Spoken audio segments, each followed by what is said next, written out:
I'm keen to hear about the indicators you've been working on there. So tell us a little bit about maybe what TradeShark is and the indicators you've been working on. So TradeShark is a chart software company, and not just because I did a project with them, but their chart software is really very good.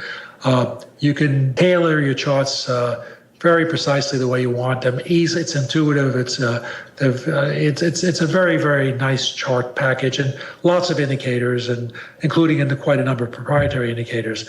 But that's a matter of people find what works for them and so forth. So I never endorse other indicators or anything else, because even my own I wouldn't say anything I don't make any guarantees about it. I can tell you what they are and all that. But so they had asked me to do this project. They wanted me to create some indicators, and they had two other people that had created, Larry Williams and I think Ralph Vince had created some proprietary indicators for them. And they asked me if I would be willing to do that. And I said, tell you the truth, I'm just not an indicator person. I actually don't use indicators myself, have not used them. And while I've worked on systems, trading systems, and I've done a fair amount of work on trading systems, I've really never done indicators. But I said, let me think about it. And I thought about it. What I actually ended up doing was I realized that the system work that I had done could actually be transformed into indicators. And so there was a project I had done way back, I guess it was at least over 25 years ago.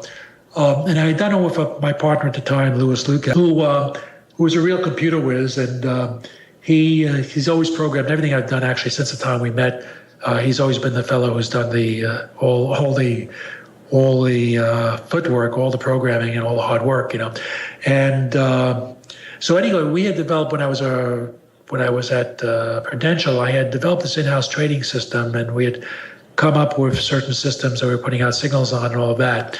So the idea was to use those systems with different parameters, and those systems included both trend and some counter-trend approaches.